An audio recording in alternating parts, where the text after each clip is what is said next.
Ruth Stone pressed the revolver against Clara's forehead. "You think you're clever." Abigail thought she was clever too. Her finger tightened on the trigger. "Now she's rotting in the North Tunnel with my husband." Clara's voice didn't waver.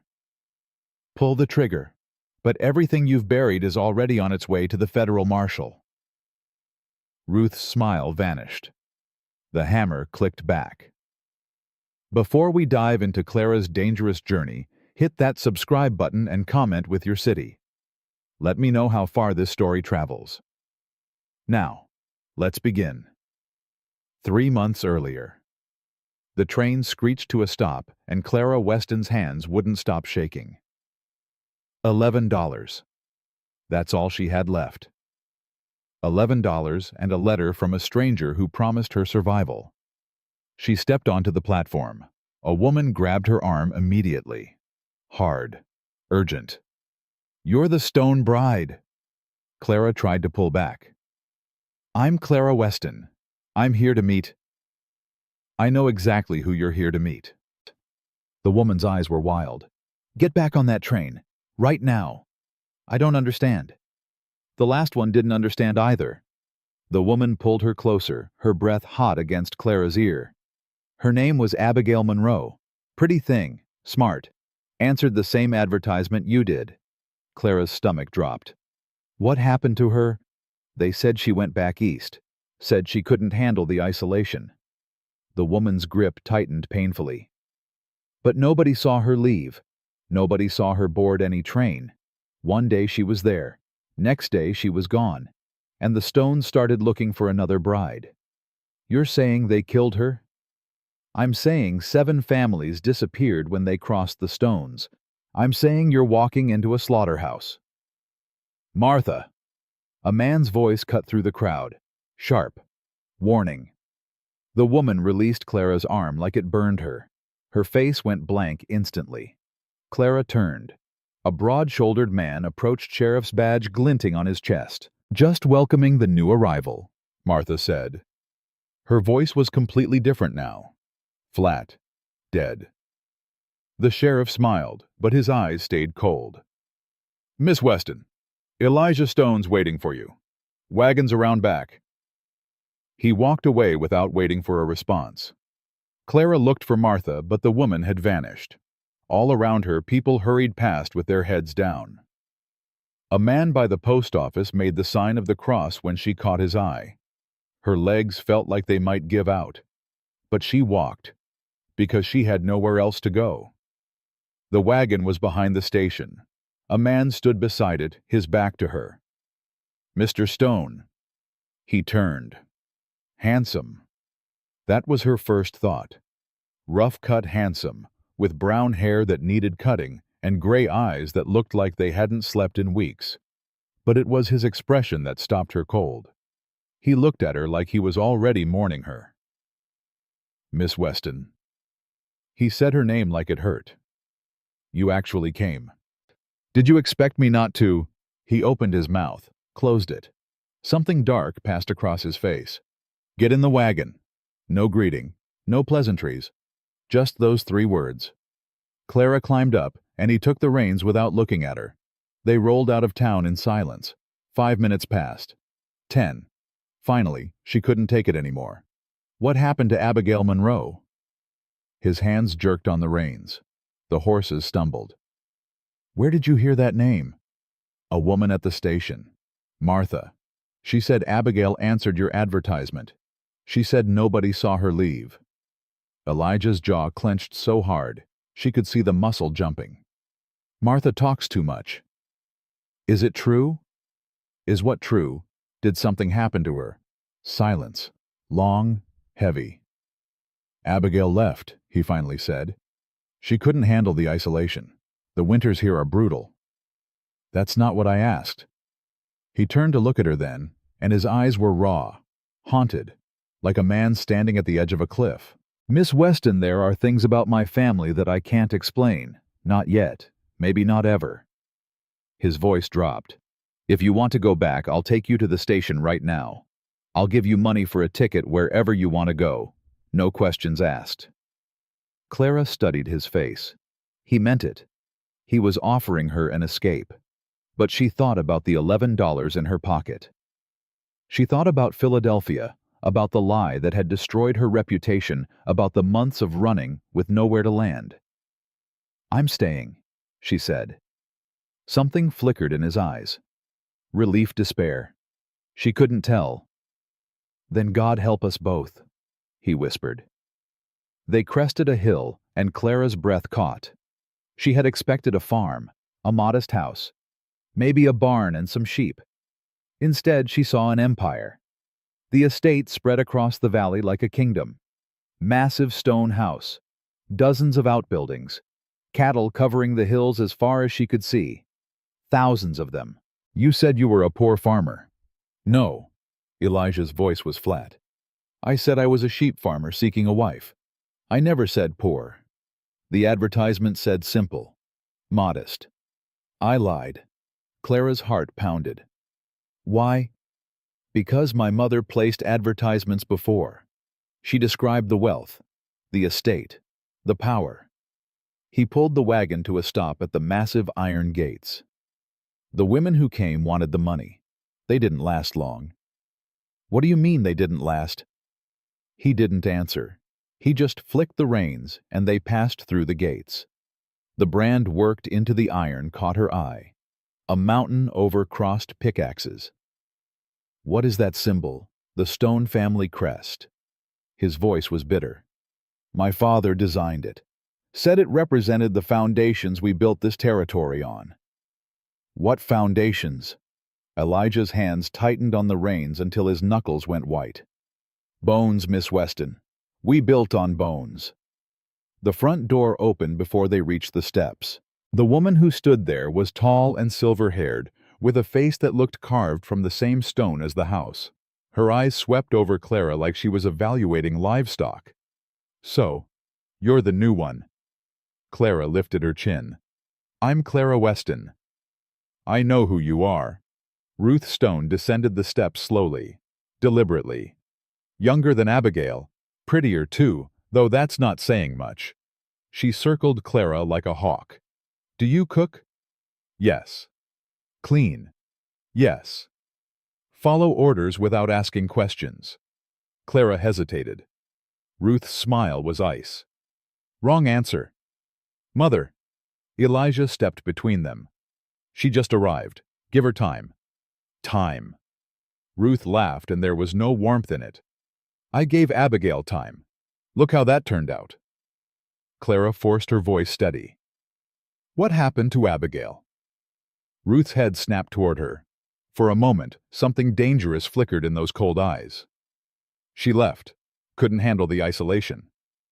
Ruth stepped closer, close enough that Clara could smell the lavender powder on her skin. "Are you going to handle the isolation, Miss Weston?" "I've handled worse." "Have you?" Ruth's smile widened. "We'll see." She turned and walked back into the house. Elijah followed, and Clara had no choice but to follow him. The interior was cold, not just in temperature. Everything felt stripped bare, like a house that had been emptied of warmth and never refilled. Ruth led them down a long hallway. "You'll sleep in the east wing, the only wing we use. The rest of the house is closed." "Why?" Ruth stopped walking. Slowly she turned. "Because some rooms hold too many memories, Miss Weston, and some memories are better left locked away." She resumed walking. Clara's skin crawled. Her room was on the second floor. Small. Bare. A narrow bed, a washstand, a window that looked out over the endless property. Ruth stood in the doorway watching her. "Dinner is at 6. Don't be late." She paused. "And Miss Weston, a word of advice." "Yes." Ruth's voice dropped to a whisper. "Don't go wandering. This house has secrets that don't want to be found. The last girl who went looking for them." She smiled that ice-cold smile. "Well, you already know how that ended." She closed the door behind her. Clara stood frozen in the center of the room. Her heart was hammering so hard she could feel it in her throat. What had she walked into? She set her carpetbag on the bed and tried to calm her breathing. She needed to think. She needed to figure out what was happening here. That's when she noticed the floorboard. It was near the head of the bed, slightly raised, like someone had pried it up and hadn't pressed it back down properly. Clara knelt beside it. Her fingers found the gap. The board came up easily. Underneath was a hollow space, and in that space was a leather-bound journal. Clara's hands were shaking as she pulled it out. The first page stopped her heart. If you're reading this, I'm probably dead. My name is Abigail Monroe. I came to Wyoming 8 months ago to marry Elijah Stone. I thought I was escaping to a simple life with an honest man. I was wrong about everything. Clara flipped the page, her breath coming faster. His name is not Elijah Stone. The Stone family changed their name 40 years ago. Before that, they were the Crane family wanted for murder in 3 states. This ranch was not built by honest work. It was built on stolen land and unmarked graves. Josiah Stone murdered at least 7 families to take their property. The bodies are buried in the old mining tunnels on the north edge of the property. I found the journals. Josiah kept records of everything. Every theft, every murder, every body. I was going to take the evidence to the federal marshal, but Ruth found out. Clara turned another page. Her hands were trembling violently now. Ruth Stone is not just complicit. She's the one who runs everything. Josiah was weak. He wanted to buy people out.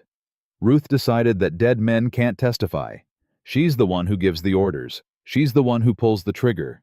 I know she's going to kill me. I've seen the way she looks at me now. I've heard her talking to the men who work the north pastures, the ones who never seem to be working with cattle. If anyone finds this journal, please take it to the federal marshal. Please don't let her win. And if you're another woman who answered Elijah's advertisement run, don't let Ruth see this. Don't let her know you suspect anything. Just get on the train and go as far as you can. Elijah knows. He's known for years. He's not like his mother, but he's not strong enough to stop her. He'll feel guilty, but he won't save you. Nobody can save you except yourself. Clara closed the journal. She couldn't breathe. Her vision was blurring. Her whole body was shaking. She was trapped in a house with murderers. Ruth Stone had killed before. She would kill again, and everyone in town knew it. That's why they'd stared. That's why Martha had begged her to run. Clara should run. Right now, grab her carpetbag and walk out the front door and never look back. But then she thought about Abigail Monroe, about the 7 families in the mining tunnels, about all the graves that would never be found if she ran like everyone else. She thought about her whole life.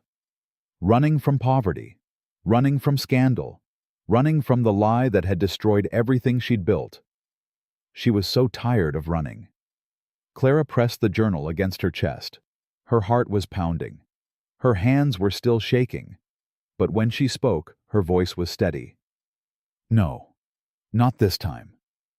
She hid the journal back under the floorboard, pressed the board down firmly, straightened her dress, composed her face. A knock at the door made her jump.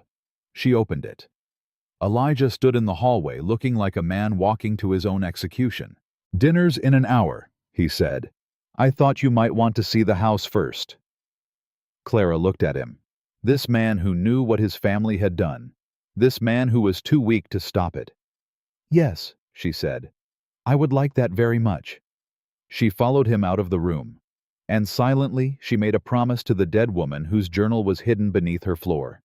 "I won't run, Abigail. I'll finish what you started, or I'll die trying." Elijah walked fast, like he was trying to outrun something. Clara kept pace, studying him from the corner of her eye. His shoulders were tight.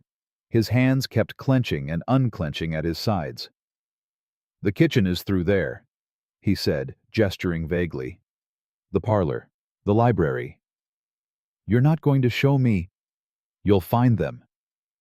Clara stopped walking. "Mr. Stone." He stopped too, but didn't turn around. "Look at me." Slowly he turned.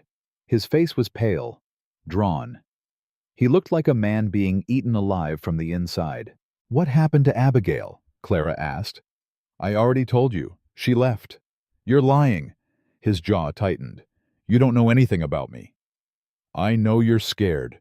I know you look at your mother like you're waiting for her to put a knife in your back. I know something terrible happened in this house, and you're too much of a coward to tell me what it was." Elijah moved fast. Before Clara could react, he had her pressed against the wall, his hand over her mouth. "Shut up," he hissed. "She has ears everywhere. Do you understand? Everywhere?" Clara's heart was pounding. She nodded. He released her slowly, stepping back. When he spoke again, his voice was barely a whisper. "Abigail asked questions, just like you. She went looking for answers, just like you will." His eyes burned into hers. "And one night she went to the north pasture to see the mining tunnels for herself. She never came back." Clara's blood ran cold. "Your mother killed her." "I don't know what happened. I wasn't there." "But you know she's dead." Elijah's face crumpled. For a moment he looked like a little boy lost in a nightmare. "They told me she left. They showed me a letter in her handwriting. They said she couldn't handle the isolation." His voice broke. "I wanted to believe them. I needed to believe them. But you didn't. I found her locket 3 days later, in the mud near the north tunnel entrance." He reached into his pocket and pulled out a small silver oval. "She never took this off. Never. She said it was her grandmother's." Clara stared at the locket. "And you said nothing." "To who?" Elijah's laugh was bitter broken. "The sheriff works for my mother. The judge owes her money. Half the territory is in her pocket. You think anyone would believe me over her? Then why advertise for another bride? Why bring me here?" Elijah's face went pale. "That wasn't me." Clara's stomach dropped. "What? I didn't place that advertisement. I didn't write those letters." He grabbed her shoulders. "My mother did. She forged my signature. She's been doing this for years." "Why? Why would she need a bride for you?" "Because I'm the heir." Elijah's voice was hollow. "Everything is in my name. The land, the cattle, the money. But I can't touch any of it until I'm married. My father's will was very specific. He wanted to make sure I'd have someone to keep me in line. Someone your mother could control." "Yes." Clara's mind was racing. "So she brings in women. Women with no family, no connections. Women who won't be missed." "Clara, please." Elijah's grip tightened. "You have to get out of here. Tonight. I'll give you money. I'll give you one of the horses. Just go." "And what about the next woman and the one after that?" "That's not your problem. Someone made it Abigail's problem. Someone made it my problem." Clara pulled away from him. "I'm not running." "Then you're going to die." "Maybe." Clara's voice was steady.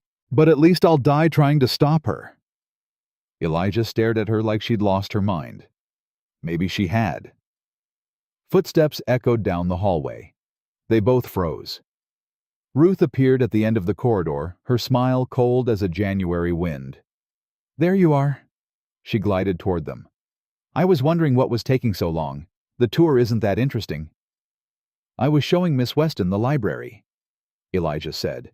His voice was steady, but Clara could see his hands trembling at his sides. "The library." Ruth's eyes flickered between them. "How romantic. Your father used to show me the library too when we were courting.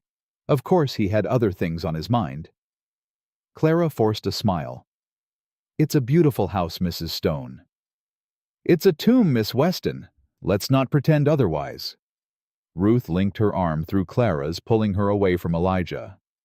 "Come, I'll show you the parts my son conveniently forgot to mention." Clara had no choice but to follow. Ruth led her through the house, talking in that smooth, cold voice about the history of the estate. How her husband had built it from nothing. How they'd fought for every acre. How they'd made sacrifices that no one else would understand.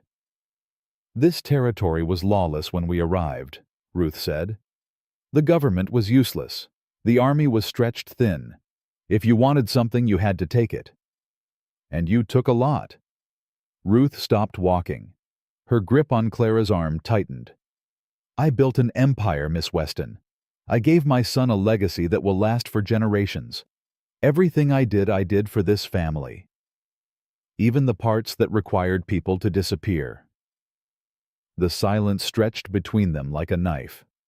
Then Ruth laughed, soft, dangerous. You're smarter than Abigail. She took months to figure out there was something wrong. You've been here less than an hour, and you're already asking uncomfortable questions.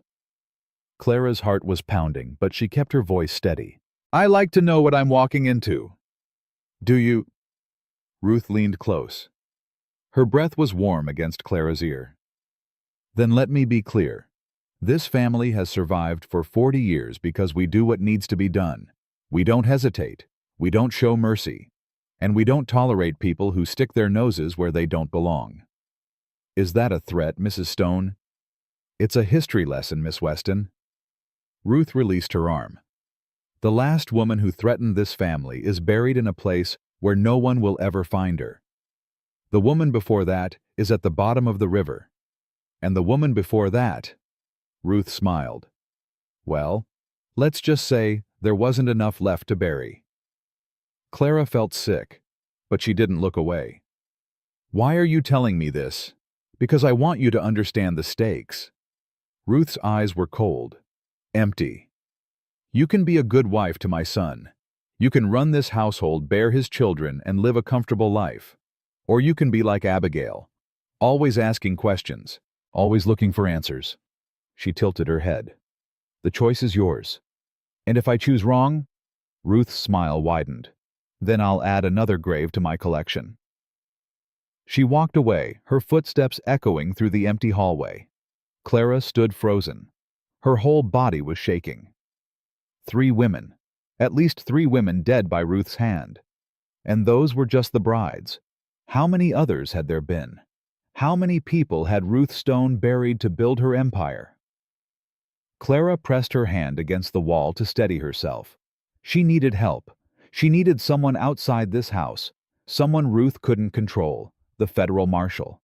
Abigail had mentioned a federal marshal, but how could Clara reach him? She was miles from town with no horse and no way to send a message.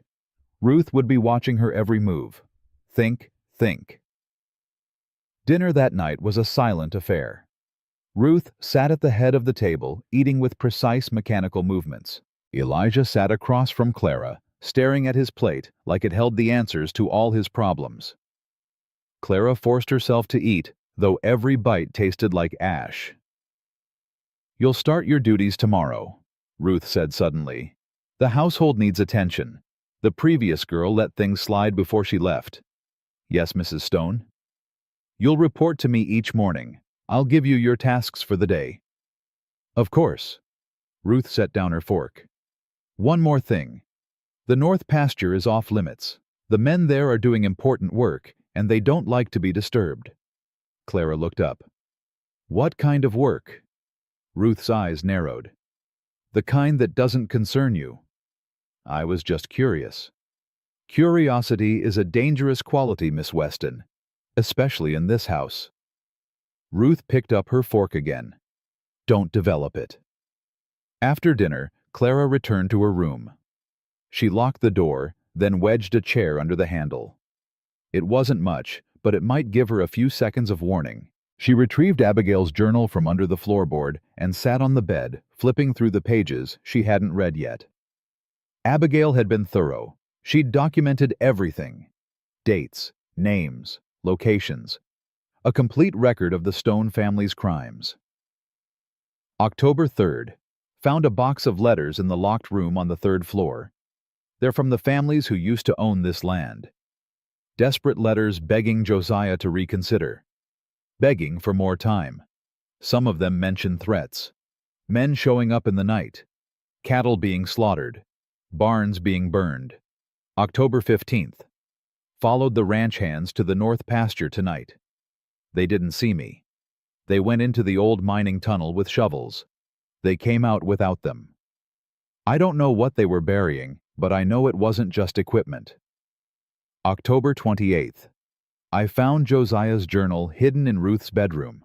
He kept records of everything, every family he destroyed, every person who disappeared. He was methodical, careful. But Ruth was the one making the decisions. The journal makes that clear. She told him who to target. She told him when to strike. She told him how to dispose of the evidence. November 5th. I tried to leave today. I packed my things and walked to the road, but one of the ranch hands stopped me. Said Mrs. Stone wanted to see me. I'm scared now. Really scared. She knows. She knows I've been snooping. November 8th. This will be my last entry. Ruth came to my room tonight. She didn't say anything. She just stood in the doorway and watched me for a long time. When she left, I found this note under my pillow. The north tunnel has room for one more. I'm hiding this journal where I hope someone will find it. Under the floorboard near the bed. If you're reading this, please don't let her win. Please tell the world what happened here. Please remember my name, Abigail Monroe. Clara closed the journal. Tears were streaming down her face. Abigail had been so brave. She'd risked everything to document the truth. And Ruth had killed her for it. But Ruth had made one mistake. She hadn't found the journal. Clara wiped her eyes and opened the journal again. There was one more entry she'd missed scrawled on the inside of the back cover. Federal Marshal Thomas Crane, Cheyenne. He's been investigating the Stones for years. If you can reach him, he'll help. He's the only one who can. Clara read the name 3 times. Thomas Crane, Cheyenne. That was her way out. That was her chance. But Cheyenne was over 100 miles away. How could she possibly reach a federal marshal when she couldn't even leave the property? A soft knock at the door made her jump. She shoved the journal under her pillow and pulled the chair away from the door. Who is it? It's me. Elijah's voice was barely audible. Please, let me in. Clara hesitated. Then she opened the door. Elijah slipped inside and closed the door behind him. His face was gray. She knows, he whispered.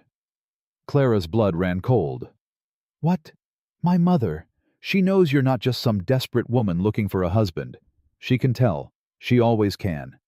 I haven't done anything. You don't have to. She reads people. It's like a sixth sense. Elijah grabbed her hands. Please, you have to leave, tonight. I'll saddle a horse. I'll draw you a map to town. And then what?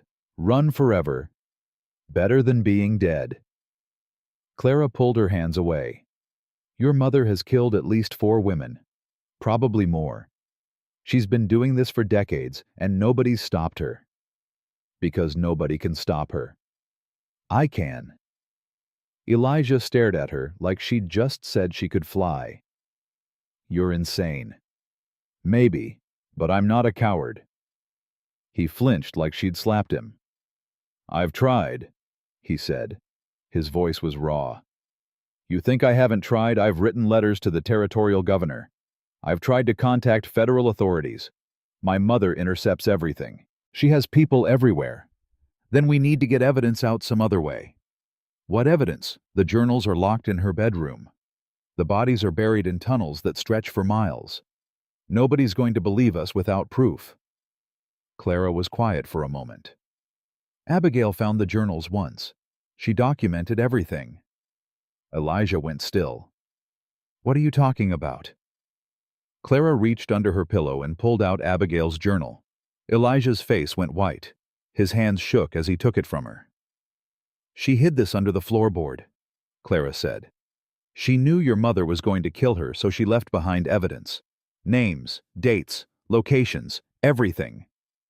Elijah flipped through the pages, his eyes growing wider with each entry. My God, he whispered. She found everything. She knew everything. And now we know too. Elijah looked up at her. For the first time there was something besides fear in his eyes. This could work, he said slowly. If we could get this to Thomas Crane. You know him. I've heard of him. He's been trying to build a case against my family for years. But he could never find proof. Now we have proof. Elijah's jaw tightened. Getting it to him is another matter. My mother controls every road in and out of this territory, every stagecoach, every telegraph line. There has to be a way. There's one. Elijah's voice was hesitant. But it's dangerous. Everything here is dangerous. He looked at her for a long moment, then nodded. There's a woman who lives in the mountains, about 20 miles east. Her name is Sarah Blackwood. She's one of the only survivors. Survivors of what? My father's land grab. Her whole family was killed when she was young. She's been living in hiding ever since. Elijah's voice dropped. She hates my family more than anyone alive, but she might help you, if only to bring us down. Can she reach the marshal? She knows paths through the mountains that nobody else does, routes my mother doesn't control. Elijah handed the journal back to Clara. If anyone can get this to Cheyenne, she can. Clara tucked the journal into her dress. How do I find her? I'll draw you a map. But you can't go during the day. My mother has men patrolling the property constantly. You'd have to go at night. Then I'll go tomorrow night. Elijah shook his head. Not tomorrow. The ranch hands have a poker game on Thursday nights. That's the only time they're all in one place. That's your window. Thursday. That's 4 days from now. 4 days to play the obedient bride. 4 days to make my mother think you're exactly what she wants. Elijah's eyes were intense. Can you do that? Clara thought about Ruth's cold smile, about the bodies in the tunnels, about Abigail's last desperate words. I can do anything, she said. For 4 days. Elijah nodded slowly. Then he did something unexpected. He reached out and touched her face, gently, almost reverently. I'm sorry, he whispered, for all of this, for what my family has done, for what I've let them do. Clara covered his hand with hers. Then help me stop them. I will. His voice was rough with emotion. I swear to you I will. He slipped out the door as quietly as he'd come. Clara stood alone in the darkness, the weight of Abigail's journal pressing against her chest. 4 days. 4 days of pretending. 4 days of watching Ruth Stone smile her cold smile and wondering if this was the day she decided Clara knew too much. She could do this. She had to do this. Because if she failed, she'd be joining Abigail in the North Tunnel. And the Stone family would go on burying their secrets forever. The next morning, Clara began her work. She cleaned, she cooked, she followed Ruth's orders with perfect obedience. She kept her head down and her mouth shut, and she watched everything. She watched the ranch hands who came and went at odd hours. She watched the locked doors that Ruth never opened. She watched Elijah move through the house like a ghost avoiding his mother's gaze. On the second day, she found something. She was dusting the library when she noticed a book that didn't quite fit. It was pushed too far forward on the shelf like someone had moved it and replaced it carelessly. Clara pulled it out. Behind it was a key. Small, iron, old. She pocketed it quickly and replaced the book. That night, after everyone was asleep, she crept through the house. The key fit a door on the 3rd floor. The locked room Abigail had mentioned. Clara turned the key and stepped inside. What she found made her stomach turn. Letters. Hundreds of them. Piled on a desk stuffed in drawers scattered across the floor. Desperate letters from desperate people. Please, Mr. Stone. My family has worked this land for 20 years. Don't take it from us. I'll pay whatever you're asking. Just give me more time. The men came again last night. They killed our dog. My children are terrified. What do you want from us? And replies. Carbon copies of replies. Your offer is declined. Vacate the property by month's end or face the consequences. This is your final warning.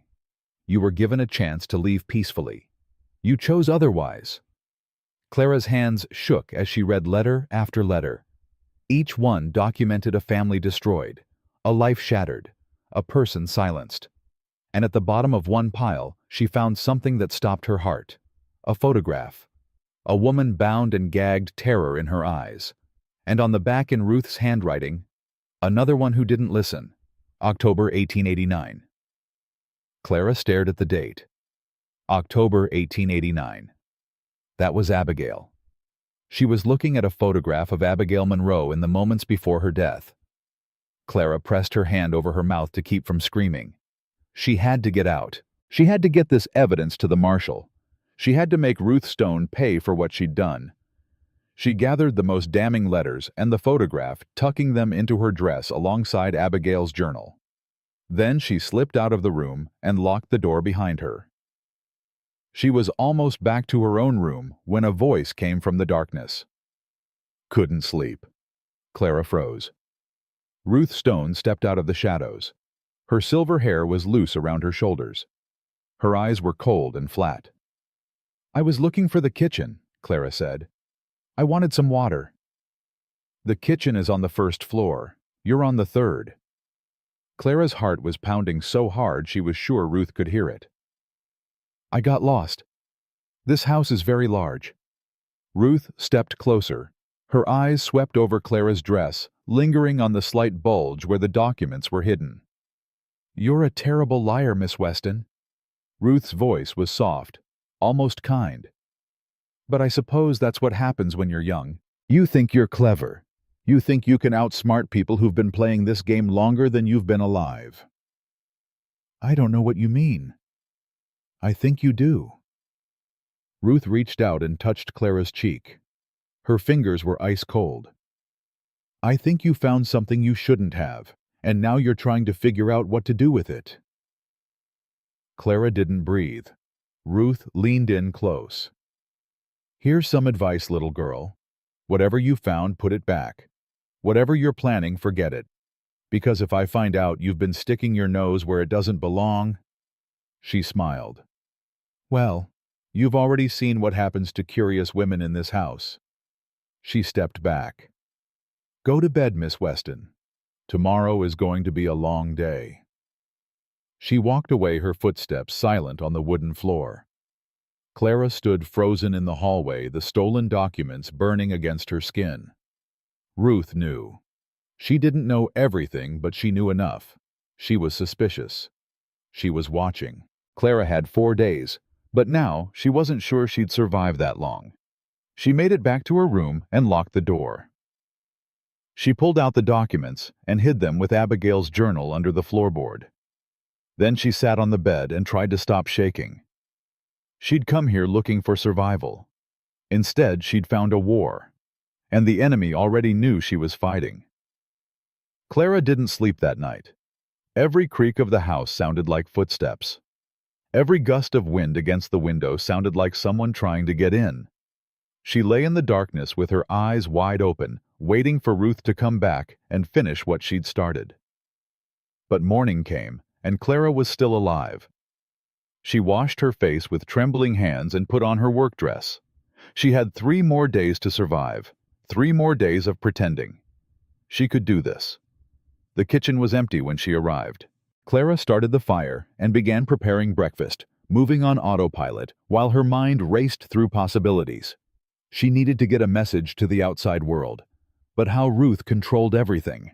The roads, the telegraph, the mail. You're up early. Clara spun around. Elijah stood in the doorway, dark circles under his eyes. He looked like he hadn't slept either. Couldn't sleep, she said. He crossed to her, his voice dropping to a whisper. My mother was in the hallway last night, around midnight. She saw someone.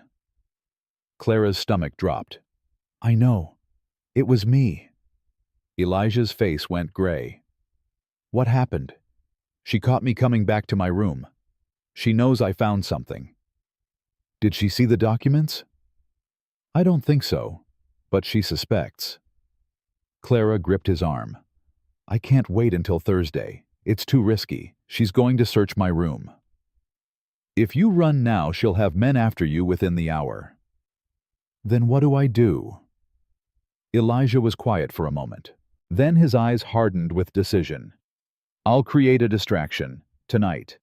Something that will keep her attention away from you. What kind of distraction? There's a barn on the north side of the property. It's old. Nobody uses it anymore. He met her eyes. It's also highly flammable. Clara stared at him. You'd burn your own property. I'd burn this whole estate to the ground if it meant stopping her. His voice was raw. I've been a coward my whole life. I've let her do whatever she wanted because I was too afraid to fight back. But not anymore. Not when there's finally a chance. Elijah, tonight, midnight, when the fire starts run, I'll have a horse saddled behind the east stable. Take the trail into the mountains. Find Sarah Blackwood. He pressed a folded paper into her hand. This is the map. Memorize it. Then burn it. Clara unfolded the paper. The route was clearly marked, winding through canyons and passes she'd never heard of. What about you? She asked. I'll stay here. Make sure no one follows you. She'll know you helped me. Let her. Elijah's smile was sad. I'm done being afraid of my own mother. Footsteps echoed in the hallway. They both froze. Ruth appeared in the kitchen doorway, her cold eyes sweeping over them. How touching. The lovebirds are having a private moment. She walked to the table and sat down. I hope you're not getting too attached, Miss Weston. Romance in this family tends to end badly. Clara forced her voice steady. I was just asking Mr. Stone about my duties for the day. Were you... Ruth's smile didn't reach her eyes. Then let me help. Today you'll be cleaning the third floor. All of it. Clara's blood ran cold. The third floor, where the locked room was, where she'd stolen the documents. Of course, Mrs. Stone. And Miss Weston. Ruth leaned forward. If you find anything interesting up there, be sure to bring it to me. I do so hate it when things go missing. She knew. She definitely knew. Clara served breakfast in silence, her hands steady despite the terror clawing at her insides. She had to move the documents. She had to hide them somewhere Ruth would never look. But where? After breakfast, she climbed to the third floor with a bucket and rags, her heart pounding with every step. The locked room door was still closed, but she could see fresh scratches around the keyhole. Someone had tried to open it recently. Clara worked her way down the hallway, dusting and scrubbing, all the while keeping watch for anyone approaching. When she was sure she was alone, she slipped back to her room. The floorboard was exactly as she'd left it. The documents were still hidden beneath. But for how long she needed a better hiding place. Somewhere outside the house. Somewhere Ruth wouldn't think to look. The stable. Elijah had mentioned the east stable. If she could hide the documents there, she could grab them when she ran tonight. Clara tucked the papers and journal into her dress and made her way downstairs. She grabbed a basket from the kitchen, filling it with rags and cleaning supplies to give herself cover. The yard was quiet. Most of the ranch hands were in the north pasture. Clara walked quickly toward the east stable, trying to look like she belonged. She was almost there when a voice stopped her cold. Where are you going? Clara turned. One of the ranch hands stood behind her, big, mean-looking, a rifle slung over his shoulder. Mrs. Stone asked me to clean the tack room, Clara said. The saddles need oiling. The man's eyes narrowed. Mrs. Stone didn't mention that to me. She mentioned it at breakfast. Perhaps she forgot to tell you. They stared at each other. Clara's heart was hammering against her ribs. Finally, the man stepped aside. Don't take too long. Mrs. Stone doesn't like people wandering around. Clara nodded and walked past him, fighting to keep her pace steady. She could feel his eyes on her back all the way to the stable. Inside, she moved quickly. She found a loose board in the tack room wall behind a stack of old saddle blankets. She shoved the documents and journal inside, then replaced the board.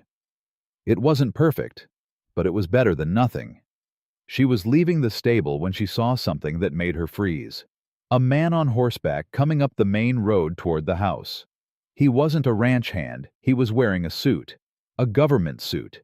And there was a badge pinned to his chest. Clara ducked behind the stable door and watched. Ruth emerged from the house, her face like stone. She walked down to meet the rider. "Marshal Crane." Her voice carried across the yard. What an unexpected surprise. Clara's heart nearly stopped. Marshal Crane. The federal marshal. The one Abigail had mentioned. He was here. He was right there. "Mrs. Stone." The marshal tipped his hat. "I'm in the area investigating some land disputes. Thought I'd stop by and ask a few questions." "Questions about what?" "A woman named Abigail Monroe. She was last seen in this area about 8 months ago. She seems to have disappeared." Ruth's laugh was light and dismissive. "Abigail. She was my son's fiancée. Lovely girl, but not suited for ranch life. She went back east. I believe she's in Boston now." "That's interesting. Because I checked the passenger manifests for every train, stagecoach, and riverboat leaving Wyoming in October and November. There's no record of her on any of them." Silence stretched between them. "Perhaps she used a different name," Ruth said. "Some women do when they're running from uncomfortable situations." "Perhaps." The marshal's voice was pleasant, but his eyes were hard. "Do you mind if I look around, talk to some of your people?" "I'm afraid this isn't a good time. We're in the middle of a very busy season." "I'm sure you can spare a few minutes." Ruth's smile tightened. "Marshal, I'm a law-abiding citizen. I pay my taxes. I support the territorial government. But this is still my property, and I have the right to refuse uninvited guests." "Of course. I'll come back with a warrant." "You do that." Ruth turned and walked back toward the house. "Give my regards to the governor. I understand he owes you a favor or two."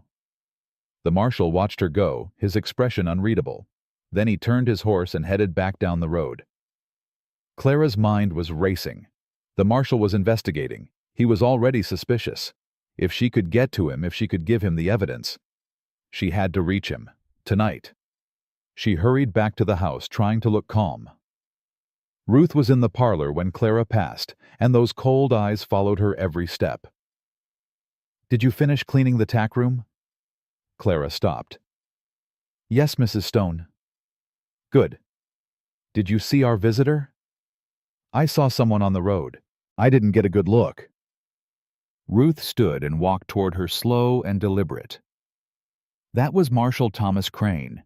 He's been a thorn in my side for 15 years, always asking questions, always digging into things that don't concern him." She stopped inches from Clara's face. "Did he speak to you?" "No, ma'am." "Did you speak to him?" "I was in the stable. I didn't know who he was." Ruth studied her for a long moment. Clara could feel the sweat trickling down her back. "Good." Ruth's smile returned. "Because if I found out someone in this house was feeding information to that man—" She reached out and touched Clara's cheek. "Well, you've already seen the photograph of what happens to traitors." She walked away. Clara stood frozen, her heart pounding, her mind spinning. Ruth knew about the photograph. She knew Clara had seen it. This was a test. Ruth was testing her, waiting to see what she would do. She had to get out. Tonight. There was no other choice. Clara spent the rest of the day pretending to work while her mind mapped escape routes. The East Stable.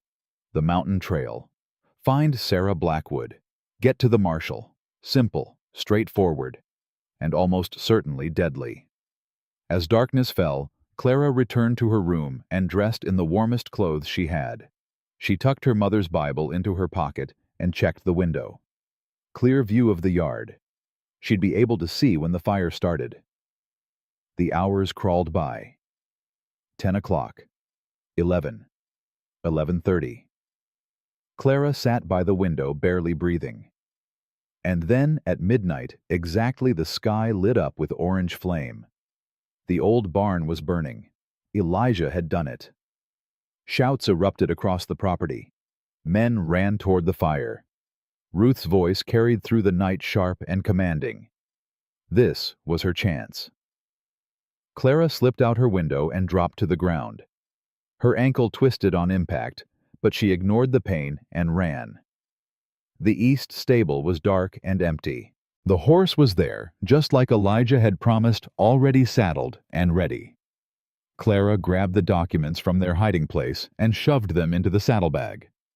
Then she mounted the horse and kicked it into motion. She was halfway across the yard when a shot rang out. The bullet whizzed past her head close enough to feel the wind. Clara didn't look back. She bent low over the horse's neck and rode. More shots. Shouting. The thunder of hooves behind her. They were chasing her. Clara pushed the horse harder, following the trail Elijah had mapped. The terrain was rough, rocky, treacherous in the darkness. One wrong step and she'd be dead. But she kept riding. The pursuit fell back as she entered the canyons.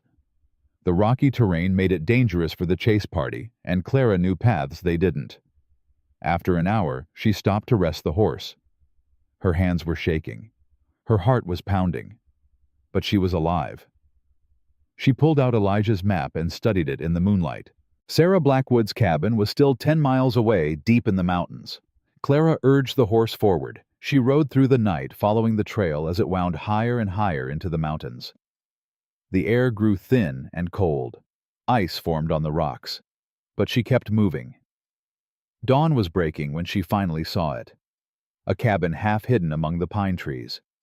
Smoke rising from the chimney. Clara dismounted and approached slowly. "Hello," she called out. "Sarah Blackwood." Silence. "My name is Clara Weston. I came from the Stone Ranch. I have evidence that Ruth Stone has murdered at least a dozen people. I need your help to get it to the federal marshal." More silence. Then a voice, rough and wary. "How do I know you're not one of them?" Clara turned. An old woman stood behind her, a rifle aimed at her chest. She was small and weathered, with gray hair braided down her back, and eyes that had seen too much. "Because if I was one of them," Clara said, "I wouldn't be telling you this. Ruth Stone killed your family in 1856. She burned your homestead and buried the bodies in the North Tunnel. I found the records. I found the letters. I can prove what she did." The rifle didn't waver. "Lots of people have claimed they could prove things. They're all dead now. I'm not dead yet." Clara reached slowly into the saddlebag and pulled out the documents. "Look at these, please. If you still don't believe me, you can shoot me." Sarah studied her for a long moment. Then slowly she lowered the rifle. "Let me see." Clara handed over the papers. Sarah's hands trembled as she read through them.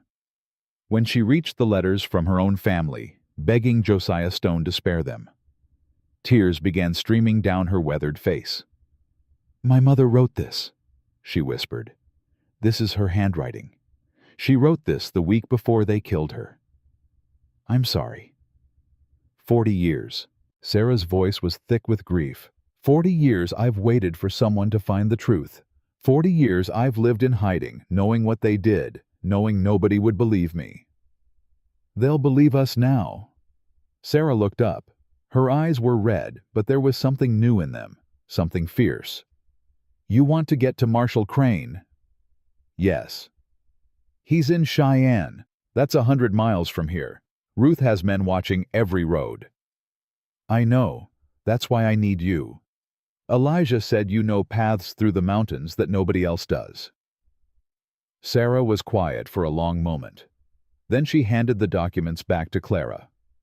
"There's a way. It's dangerous. Through the high passes. Nobody uses it because it's almost impassable in winter. Can we make it?" "Maybe." Sarah's jaw tightened. "But if Ruth finds out where you went, she'll send men after us. Men who know these mountains better than anyone. Then we'll have to be faster." Sarah looked at her. Really looked for the first time. "You're not what I expected." "What did you expect? Another victim. Another woman who'd give up when things got hard." Sarah picked up her rifle. "You've got fire in you, girl. I like that." She walked toward the cabin. Come inside. Rest for a few hours. We leave at noon. And pray to God we don't run into Clayton Briggs." Clara followed her. "Who's Clayton Briggs?" Sarah's face went dark. "Ruth Stone's attack dog. The man she calls when she needs someone to disappear permanently. He's tracked down every witness who ever tried to escape." She opened the cabin door. "If he finds us before we reach Cheyenne, we're both dead." They rested until midday, though Clara barely slept. Her mind kept racing through everything that had happened, everything that could still go wrong. When Sarah woke her, the old woman had packed supplies onto 2 horses. "The trail starts behind the cabin. It'll take us through the high passes, then down into the plains east of Cheyenne." "How long?" 3 days if we're lucky. A week if we're not." They mounted and began the climb. The trail was brutal. Narrow paths along cliff edges, rocky switchbacks that made the horses stumble. But Sarah moved with the confidence of someone who'd traveled this route many times. They rode in silence for hours. When they finally stopped to rest, Clara asked the question that had been burning in her mind. "Why did you survive when Ruth killed everyone else?" Sarah's eyes went distant. "I was 10 years old when they came. My father saw them coming and told me to hide in the root cellar. I stayed there for 3 days. 3 days listening to them burn my home, listening to my mother scream." Her voice was steady, but her hands were shaking. "When I finally came out, there was nothing left. No bodies, no graves, just ash. I'm so sorry." "Don't be sorry. Be angry." Sarah's eyes hardened. "Anger is what kept me alive all these years. Anger and the hope that someday someone would finally make Ruth Stone pay for what she did." "We will, I promise." Sarah looked at her for a long moment. Then she nodded. "You know what I believe. I believe God sent you here. Sent you to finish what nobody else could." She kicked her horse forward. "Let's not waste the chance." They rode through the afternoon and into the evening. The terrain grew more treacherous as they climbed higher, but Sarah navigated with ease. They made camp in a shallow cave as darkness fell. No fire. Too risky. Clara huddled in her blanket, watching the stars through the cave mouth. "Can I ask you something?" Sarah said. "Of course." "Why are you doing this? You could have run. Could have gotten on a train and never looked back. Why risk your life for people you never knew?" Clara was quiet for a moment. "Because someone has to. Because Abigail tried, and she died alone, and nobody even knows what happened to her. Because Ruth Stone has been getting away with murder for 40 years, and nobody has been brave enough to stop her." She pulled her blanket tighter. "And because I'm tired of running. I've been running my whole life, from poverty, from scandal, from people who wanted to destroy me. I came to Wyoming looking for survival, but I found something else." "What?" "A reason to fight." Sarah was quiet for a long moment. Then in the darkness, Clara heard her laugh. "You remind me of my mother. She used to say the same thing. Said that running never solved anything. That the only way to beat a bully was to stand up and punch them in the mouth." "Did she punch Ruth Stone?" "She tried." Sarah's voice went soft. "That's why they killed her first." They slept in shifts, each taking turns watching the trail below. Morning came cold and gray. They were packing the horses when Sarah froze. "Listen." Clara listened. At first she heard nothing. Then faint but unmistakable the sound of hooves on rock. "They found us," Sarah whispered. Clara's blood ran cold. "How?" "Doesn't matter. We have maybe 10 minutes before they reach this position." Sarah grabbed her rifle. "We run. Now!" They mounted and kicked the horses into a gallop. The trail narrowed as it climbed higher. Clara could hear the pursuit getting closer. Shouting. The crack of gunfire. A bullet hit the rock beside her head, sending splinters flying. "Faster!" Sarah shouted. They pushed the horses harder. The trail wound around a massive boulder, and suddenly they were at the edge of a cliff. Below, a river roared through a narrow canyon. There's a bridge, Sarah pointed. Half a mile ahead. If we can reach it, we can cut the ropes and trap them on this side. They raced toward the bridge. The pursuit was getting closer. Clara could see them now, half a dozen men on horseback, led by a massive figure in a black coat. Clayton Briggs. He was exactly as Sarah had described. Big, mean, built like a man who enjoyed hurting people. And he was gaining on them. The bridge appeared ahead, a rickety rope and plank structure spanning the canyon. "Go," Sarah shouted. "I'll hold them off." "I'm not leaving you. You have the evidence. You're the only one who can get it to the marshal." Sarah raised her rifle. "Go, now, before it's too late." Clara hesitated for one agonizing moment. Then she kicked her horse forward. She was halfway across the bridge when she heard the gunfire behind her. She reached the other side and leaped off her horse. The bridge ropes were thick, but she had a knife. She started sawing. Behind her, Sarah was still firing. Two of the pursuers went down, but Briggs was still coming. He reached the bridge just as the first rope snapped. Their eyes met across the swaying planks. "You think you can run from me?" His voice was a growl. "I've tracked down every witness Ruth Stone ever wanted silenced. You're just another name on the list." The second rope snapped. The bridge lurched. Briggs lunged forward, but it was too late. The planks gave way beneath him, and he fell screaming into the canyon below. Clara watched him disappear into the churning water. Then she looked up at Sarah, still on the other side. "Go!" the old woman shouted. "I'll find another way around. Meet you in Cheyenne." "How will I find the marshal?" "Federal courthouse. Ask for Thomas Crane. Tell him Sarah Blackwood sent you." Sarah raised her hand. "Now go, before they find another crossing." Clara mounted her horse. She looked back one more time. Sarah was already retreating into the mountains, the surviving pursuers too afraid to follow. Then Clara turned and rode. The evidence was pressed against her chest. The marshal was waiting in Cheyenne, and Ruth Stone had no idea that her empire was about to come crashing down. Clara rode through the night. Her horse was exhausted. She was exhausted. But every time she thought about stopping, she heard Clayton Briggs' voice in her head. "I've tracked down every witness Ruth Stone ever wanted silenced.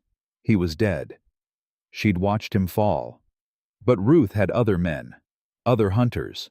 She couldn't stop, not until she reached Cheyenne. Dawn came gray and cold. Clara's hands were numb on the reins. Her lips were cracked. Her whole body ached. But there it was, in the distance. The city. Cheyenne. She kicked the horse into one final burst of speed. The streets were already busy when she arrived. People stared at her as she passed. A woman in a torn dress, covered in dust and dried sweat, riding a horse that looked ready to collapse. She didn't care what they thought. She only cared about one thing. "The federal courthouse," she gasped at a man on the sidewalk. "Where is it?" He pointed. 3 blocks north. Can't miss it." Clara rode. The courthouse was a solid brick building with a flag flying from the roof. Clara dismounted and nearly fell. Her legs wouldn't hold her. She grabbed the saddlebag with the evidence and staggered up the steps. Inside, a clerk looked up from his desk. "Can I help you?" "Marshal Thomas Crane. I need to see him, now." The clerk's eyebrows rose. "The marshal is a busy man. Do you have an appointment?" "Tell him Sarah Blackwood sent me. Tell him I have evidence about the Stone family murders." The clerk's face changed. Something flickered in his eyes. Recognition. Interest. "Wait here." He disappeared through a door. Clara leaned against the wall, fighting to stay upright. Her vision was blurring. When had she last eaten? When had she last slept? The door opened. A man stepped out. Tall, graying at the temples, sharp eyes that missed nothing. "I'm Marshal Crane." His voice was calm but alert. You mentioned Sarah Blackwood. She helped me escape. She's coming through the mountains. Should be here in a day or two. Clara pushed off the wall. My name is Clara Weston. I was a mail-order bride at the Stone Ranch. I found evidence that Ruth Stone has murdered at least a dozen people over the past 40 years.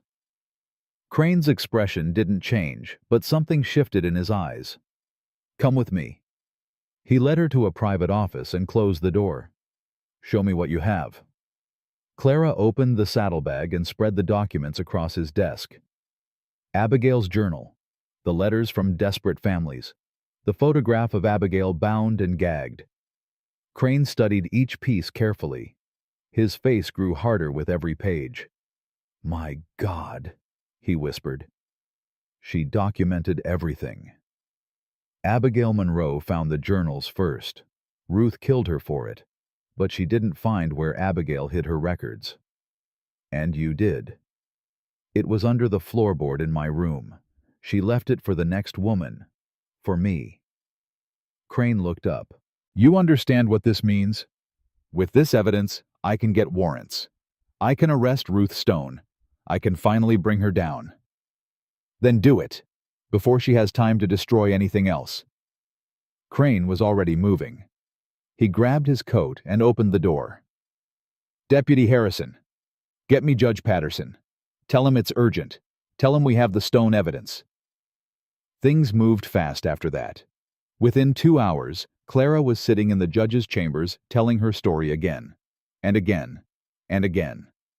She showed them the documents. She explained how she'd found them. She described the locked room on the 3rd floor, the letters, the photograph. By nightfall, they had warrants. We ride at dawn, Crane said. I'm taking 20 men, federal deputies. No one Ruth Stone can buy or intimidate. I want to come with you. Crane shook his head. Too dangerous. You stay here where it's safe. Safe. Clara laughed, and there was no humor in it. I spent 4 days in that woman's house. I watched her threaten me. I watched her talk about murder like she was discussing the weather. I didn't come this far to hide in Cheyenne while you finish what I started. Crane studied her for a long moment. You've got courage, Miss Weston. I'll give you that.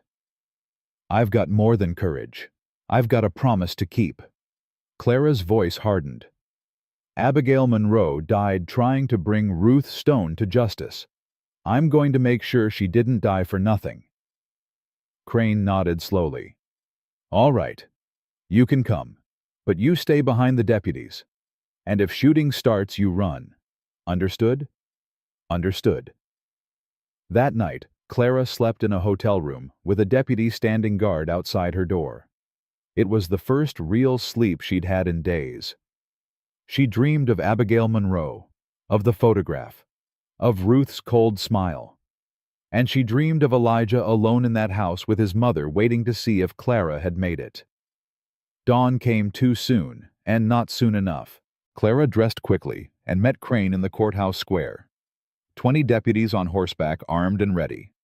It's a 2-day ride to the Stone Ranch, Crane said. We'll push hard. I want to get there before Ruth has time to destroy evidence or run. They rode out of Cheyenne as the sun broke over the horizon. The first day passed without incident. They made camp that night in a shallow valley, posting guards at every approach. Clara sat by the fire, staring into the flames. You should eat something. Crane sat down beside her and handed her a plate of beans. You'll need your strength tomorrow. Clara took the plate but didn't eat. What happens when we get there? We arrest Ruth Stone. We search the property. We find the bodies Abigail mentioned in her journal. And Elijah, Crane was quiet for a moment. That depends on what we find. If he was involved in the murders, he wasn't. He's been trying to stop her. He burned down a barn to create a distraction so I could escape. That's not the same as being innocent, Miss Weston. Knowing about crimes and doing nothing is still a crime. Clara stared at the fire. He was afraid. He's been afraid his whole life. That doesn't make him a murderer. Maybe not, but it doesn't make him a hero either. They rode through the next day, pushing the horses hard. By late afternoon, Clara recognized the terrain. They were close. "Hold up." Crane raised his hand, and the column stopped. "That's the Stone property. Main house is about 2 miles ahead." Clara's heart was pounding. This was it. The moment everything changed. "Deputy Harrison, take 5 men around to the north. Cover the back entrances. The rest of you with me." Crane drew his pistol. "We go in quiet. Try to take them by surprise." They moved forward slowly. The ranch was quiet. Too quiet. No ranch hands in the fields. No horses in the paddocks. No smoke from the chimneys. "Something's wrong," Clara whispered. Crane's jaw tightened. "She knew we were coming." They reached the main house. Crane dismounted and approached the front door, his deputies fanning out around him. He knocked. "Ruth Stone, Federal Marshal, open up, silence." He tried the door. It swung open easily. The house was empty. They searched every room. Nothing. No Ruth, no Elijah, no servants. Even the furniture was gone from some rooms. "She ran," one of the deputies said. "Probably left yesterday." "No." Crane's voice was hard. "Ruth Stone doesn't run. She's planning something." They found the locked room on the 3rd floor. The door had been forced open, and the room was completely empty. No letters, no documents, nothing. "She destroyed everything," Clara whispered. "Not everything." Crane held up a scrap of paper he'd found on the floor. "She missed this." Clara took it. It was a fragment of a letter torn and burned at the edges, but she could still read the words. "We'll meet you at the North Tunnel entrance. Bring the dynamite. We end this tonight." The North Tunnel. Clara's blood ran cold. "That's where the bodies are buried. She's going to blow it up. Destroy all the evidence." Crane was already moving. "How far?" "About a mile north. There's a trail." "Let's go." They mounted and rode hard. The tunnel entrance was carved into the side of a rocky hill. As they approached, Clara saw horses tied nearby. A wagon loaded with crates. "Dynamite," Crane said grimly. "She's really going to do it." They dismounted and crept forward. Voices drifted from inside the tunnel. "Hurry up. We don't have much time." That was Ruth.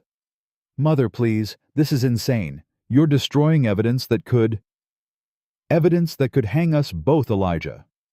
Ruth's voice was sharp. "Do you think I've come this far to let some mail-order bride ruin everything?" Clara's heart lurched. Elijah was in there. He was trying to stop her.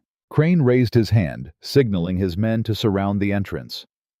"Ruth Stone," he shouted. "Federal Marshal, come out with your hands up." Silence. Then Ruth's voice, cold and amused. "Marshal Crane, I should have known you'd show up eventually. You've been chasing me for 15 years. How does it feel to finally catch up?" "It's over, Ruth. We have evidence, witness testimony, journals, everything. Come out now, and maybe the judge will show mercy." Ruth laughed. The sound echoed through the tunnel, hollow and terrible. "Mercy? You think I want mercy?" Footsteps. She was coming toward the entrance. "I built an empire, Marshal. I took this worthless territory and turned it into something great. Everything I did for my family, for my son. And you want me to beg for mercy?" She appeared in the tunnel entrance. Clara barely recognized her. Ruth's silver hair was wild around her face. Her dress was torn and dirty, and in her hand she held a bundle of dynamite with a lit fuse.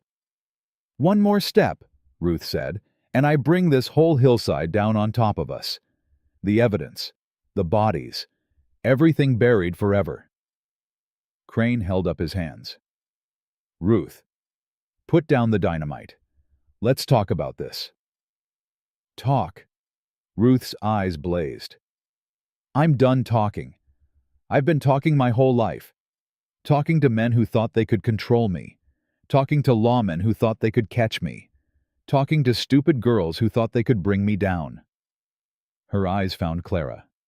You're the one who started this. The little mail-order bride who couldn't keep her nose out of my business." Ruth's voice dropped to a hiss.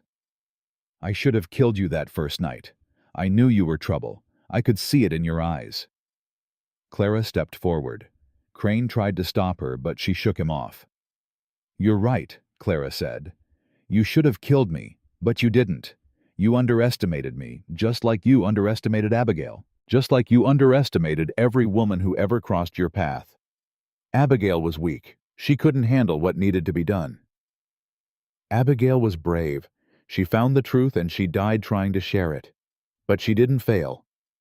Clara held up the documents in her hand. "She left evidence. She left her journal. She left a record of everything you did. And now the whole world is going to know." Ruth's face contorted with rage. "Those papers mean nothing. They mean everything. Names, dates, locations, 7 families murdered for their land, 3 mail-order brides killed to keep your secrets, all documented in your husband's own handwriting." Clara stepped closer. "You're finished, Ruth. Even if you blow up this tunnel, even if you destroy every body, we have enough to hang you 10 times over." The fuse on the dynamite was burning shorter. Crane's men shifted nervously. "Ruth." A new voice. Elijah emerged from the shadows of the tunnel, his face pale but determined. "She's right. It's over. Put down the dynamite." Ruth spun toward her son. "Traitor. After everything I did for you." "What did you do for me?" Elijah's voice cracked. "You murdered innocent people. You buried their bodies like trash. You killed the woman I was supposed to marry." His eyes were red, but his voice was steady. "I never wanted any of this. I never wanted the money or the land or the power. I just wanted a normal life, a family, something real." "Real," Ruth laughed bitterly. "Real is weakness. Real is poverty. Real is watching your children starve while the world passes you by." She raised the dynamite higher. "I gave you everything. I gave you an empire. And this is how you repay me. You gave me blood money. You gave me nightmares.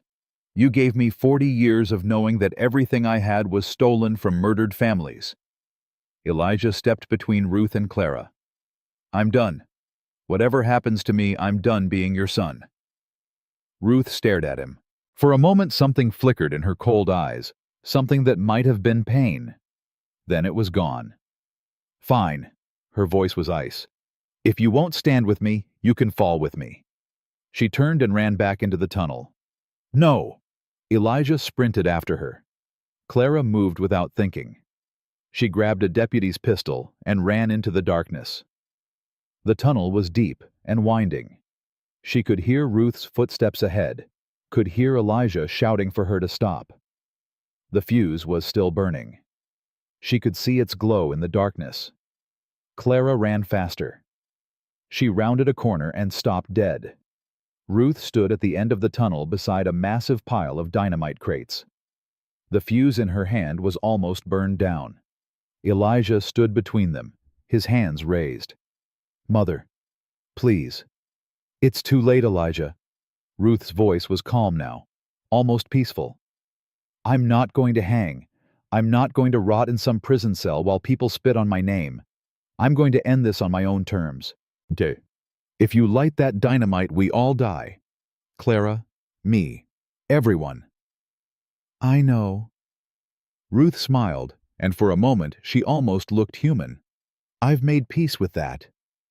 Clara raised the pistol. "Ruth, drop the fuse." Ruth looked at her. "Are you going to shoot me, little girl? Go ahead. You'll be doing me a favor. I'm not going to let you kill Elijah." Elijah made his choice. He chose a stranger over his own mother. Ruth's eyes were empty. "He can die with his choice." The fuse was almost gone. Maybe 2 seconds left. Clara fired. The bullet hit Ruth's hand. The dynamite fuse flew through the air. Elijah dove for it. His fingers closed around the fuse just as it burned down to the end. He ripped it away from the blasting cap. The spark died. Silence. Ruth collapsed against the wall, clutching her bleeding hand. Her face was twisted with fury and pain. "You shot me," she whispered. You actually shot me." Clara walked forward, the pistol still raised. "I told you I'd finish what Abigail started." Marshal Crane and his deputies flooded into the tunnel. They grabbed Ruth, pulling her to her feet, slapping handcuffs on her wrists. "Ruth Stone, you're under arrest for the murders of Abigail Monroe, Margaret Wells, Catherine Price, and at least 12 others." Crane's voice was grim. "You have the right to remain silent. I suggest you use it." Ruth didn't struggle. She just stared at Clara with those cold, empty eyes. "You think you've won?" Her voice was quiet, deadly. "You think this is over? It's over, Ruth. You're going to hang for what you did. Maybe. But you'll never forget me. Every night when you close your eyes, you'll see my face. You'll remember what I'm capable of, and you'll wonder." Ruth smiled, blood dripping from her wounded hand. "You'll wonder if there are others like me out there, waiting, watching, ready to do whatever it takes to build their empires." The deputies dragged her away. Clara stood in the darkness of the tunnel, breathing hard. Elijah approached her slowly. His face was pale. His hands were shaking. "You saved my life," he said. "You tried to save mine first. You burned down that barn. You gave me a chance to escape. I should have done more. Years ago, I should have stopped her. You're stopping her now. That has to count for something." Elijah looked at the tunnel walls. "They're all in here. All the people she killed. Buried in these walls like they never existed. We'll find them. We'll give them proper graves. We'll make sure their families know what happened." "And then what?" Clara reached out and touched his arm. "And then we start over. Both of us." The excavation took weeks. They found 17 bodies in the tunnels. Men, women, children. Entire families wiped out so Ruth Stone could steal their land. They found Abigail Monroe near the entrance. She'd been dead for 8 months. Clara stood at her graveside as they lowered the coffin into the ground. A real coffin. A real grave. With a headstone that bore her name. "I kept my promise," Clara whispered. "I finished what you started." The wind stirred her hair. Somewhere a bird sang. Clara turned and walked away. There was still work to be done. Sarah Blackwood had arrived in Cheyenne 3 days after Clara. She'd testified at Ruth's preliminary hearing, her voice steady as she described the murder of her family 40 years ago. Now she stood beside Clara outside the courthouse. "They're saying she'll hang," Sarah said. "First woman in Wyoming history to face the gallows." "Good. You don't sound happy about it." Clara was quiet for a moment. "I'm not happy. I'm relieved. There's a difference." Sarah nodded slowly. "What will you do now? Go back east?" "I don't know. I haven't thought that far ahead." "You could stay." Sarah's eyes were knowing. "This territory needs people like you. People who aren't afraid to fight for what's right." Before Clara could answer, the courthouse doors opened. Marshal Crane emerged, his face tired but satisfied. "It's done," he said. "The judge has bound Ruth Stone over for trial. She'll face charges for 17 counts of murder, plus conspiracy, land fraud, and a dozen other crimes." He looked at Clara. "Your testimony was crucial. I couldn't have built this case without you." "What about Elijah?" Crane's expression softened. "He's agreed to testify against his mother in exchange for immunity. He's also turning over all the Stone family assets for restitution to the victims' families. All of it. Every penny, every acre, every head of cattle." Crane shook his head. "By the time he's done, there won't be a Stone empire anymore. Just a young man starting over with nothing." Clara thought about that. About Elijah stripped of everything his family had built. Everything they'd stolen. "He'll be all right," she said. "He's stronger than he thinks?" Crane nodded. Then he reached into his pocket and pulled out a folded paper. "There's something else. I've been authorized to offer you a position." Clara took the paper. "What kind of position?" "Federal land investigator. We're putting together a team to look into other cases like this. Other families who've used violence and fraud to build their empires." Crane's eyes were intent. "You've got skills, Miss Weston. You're brave. You're smart. You know how to find evidence and follow a trail. We could use someone like you." Clara stared at the paper. A job, a purpose, a chance to keep fighting. "Think about it," Crane said. "You don't have to decide now." He tipped his hat and walked away. Sarah was watching her. "Well?" Clara looked at the paper. Then she looked at the horizon, at the mountains rising in the distance. "I came to Wyoming looking for survival," she said slowly. "I was going to marry a stranger and disappear into a quiet life. I was going to stop running and finally be safe. And now?" Clara smiled. It was the first real smile she'd felt in weeks. "Now I think I've found something better than safety. I've found a reason to keep fighting." She folded the paper and put it in her pocket. The sun was setting over Cheyenne, painting the sky in shades of gold and red. Clara stood on the courthouse steps and watched the light fade. She thought about everything that had brought her here: the advertisement, the train, the cold eyes of Ruth Stone. She thought about Abigail Monroe, who had died trying to tell the truth. She thought about Sarah Blackwood, who had waited 40 years for justice. And she thought about herself, the desperate woman who had answered a mail-order bride advertisement with $11 in her pocket and no hope left.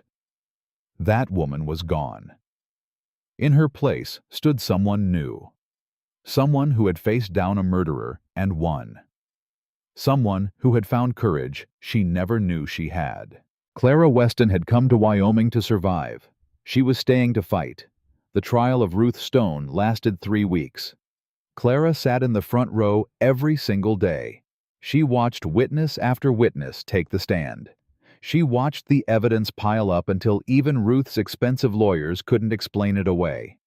She watched Ruth Stone sitting at the defendant's table, in a prison dress.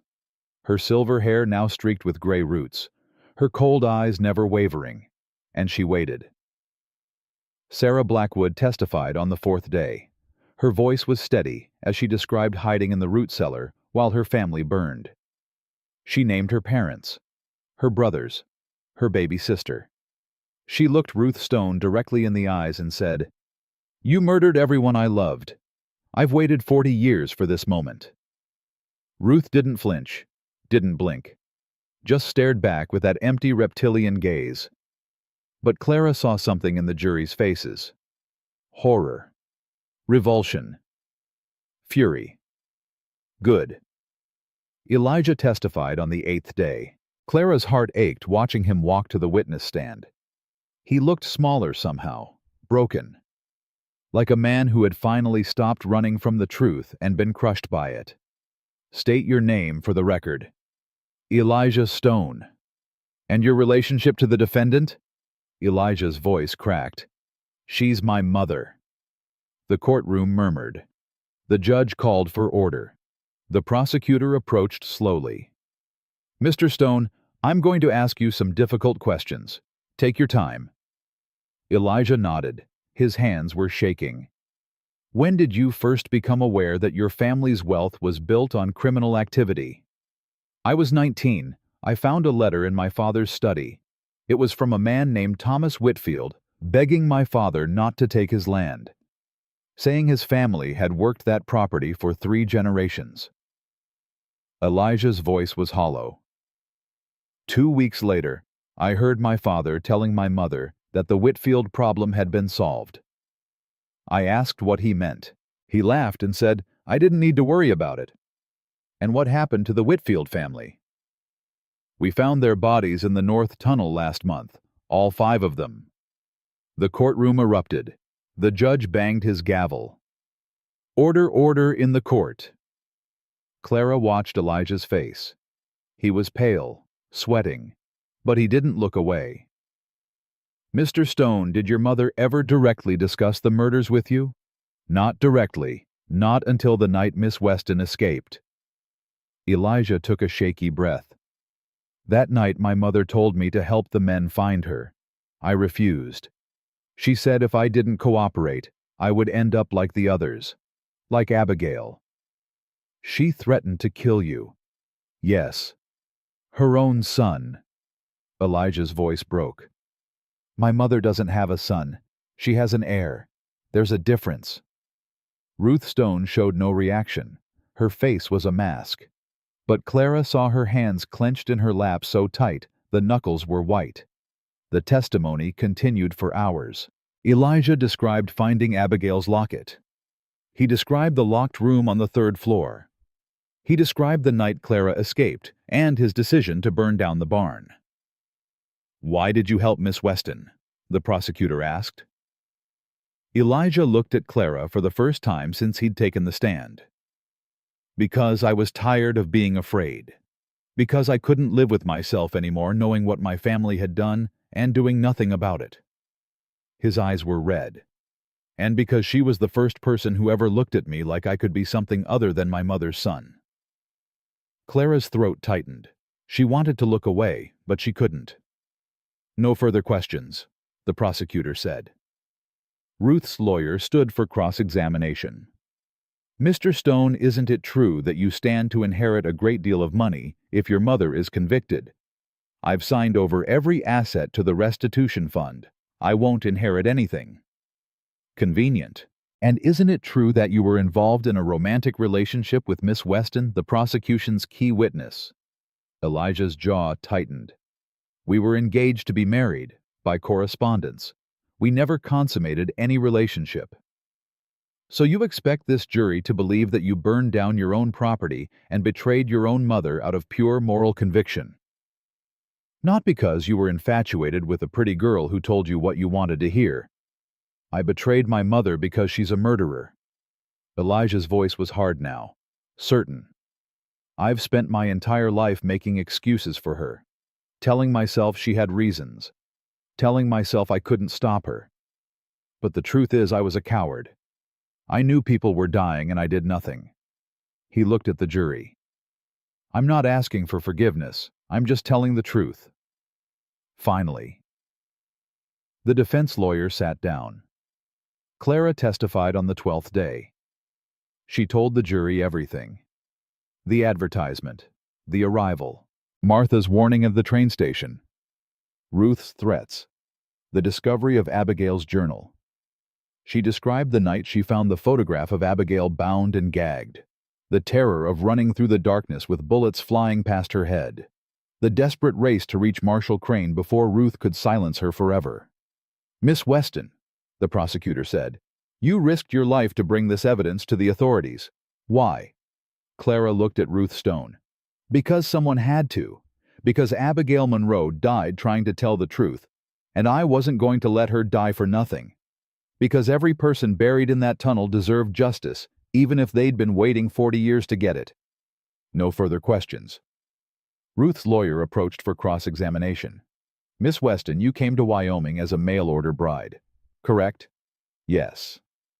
"You had no money, no family, no prospects." "That's correct." "And now, because of your testimony, you've been offered a position with the federal government, a salary, prestige, a future." Clara kept her voice steady. "I've been offered a position because I uncovered 17 murders and helped bring a serial killer to justice, not because I testified." "Isn't it convenient that your testimony perfectly aligns with your personal interests?" "There's nothing convenient about watching people threaten to kill you.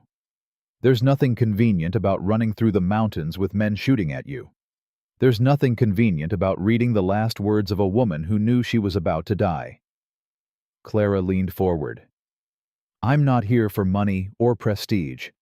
I'm here because Ruth Stone murdered innocent people for 40 years, and someone finally had the courage to stop her." The lawyer opened his mouth to respond. "No further questions," he said instead. The jury deliberated for 6 hours.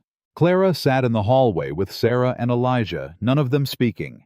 There was nothing left to say. Everything that mattered was in the hands of 12 strangers. When the bailiff finally called them back, Clara's heart was pounding so hard she could barely walk. The courtroom was packed, every seat filled, people standing along the walls. The whole territory had been following this trial. Ruth Stone stood as the jury filed in. Her face was still that cold mask. But Clara noticed her hands were trembling. "Has the jury reached a verdict?" The foreman stood. "We have, Your Honor." "On the charge of murder in the first degree in the death of Abigail Monroe, how do you find guilty?" The courtroom erupted. The judge banged his gavel. "On the charge of murder in the first degree in the death of Thomas Whitfield, how do you find guilty?" 17 times the foreman said the word. 17 counts of murder, guilty on every single one. Ruth Stone stood motionless as the verdicts were read. Her face didn't change, but something in her eyes died. "Ruth Stone, you have been found guilty on 17 counts of murder in the first degree, as well as numerous charges of conspiracy fraud and obstruction of justice." The judge's voice was grave. "Given the heinous nature of your crimes and the complete lack of remorse you have shown, this court sentences you to death by hanging. Execution to be carried out 30 days from today." Ruth finally moved. She turned and looked at Clara. Their eyes met across the courtroom. "You think you've won?" Ruth's voice was quiet, but it carried. "You've won nothing. You're just like me. You'll do whatever it takes to survive. Someday you'll understand that." "No." Clara's voice was steady. "I'll never be like you. That's the one thing I know for certain." The bailiffs led Ruth away. Clara watched her go, this woman who had terrorized an entire territory for 40 years. This woman who had murdered 17 people and buried them like trash. This woman who had looked Clara in the eyes and threatened to add her to the collection. She waited to feel triumph, victory, relief. Instead, she just felt tired. Sarah touched her arm. "It's over." "Is it?" Clara looked at the empty defendant's table. "She murdered 17 people, probably more. She destroyed entire families, and all we can do is hang her once." "It's still justice. It's more than any of us thought we'd ever get." Clara nodded slowly. Sarah was right. This was justice. Maybe not enough justice.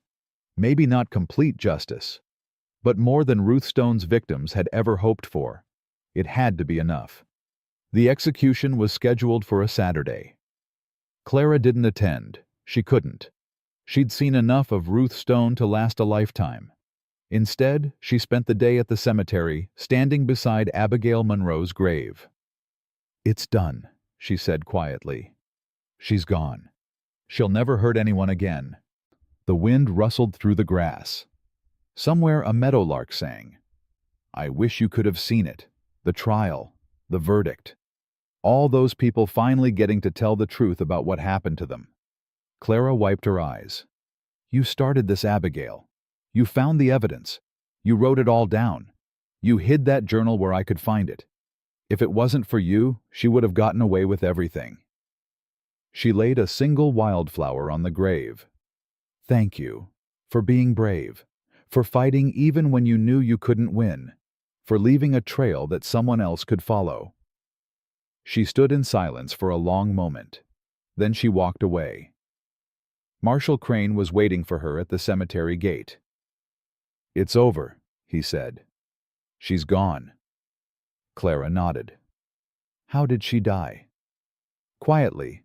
She didn't say anything at the end, just stared at the crowd like she couldn't believe this was really happening to her. Maybe she couldn't. She spent 40 years thinking she was untouchable. "Everyone's touchable, Miss Weston. Everyone meets justice eventually. Sometimes it just takes longer than we'd like." They walked together in silence for a while. "Have you made a decision?" Crane asked. "About the position." Clara had been thinking about it for weeks. The federal investigator job. A chance to keep fighting. To find other people like Ruth Stone and bring them down. "Yes," she said. "I'll take it."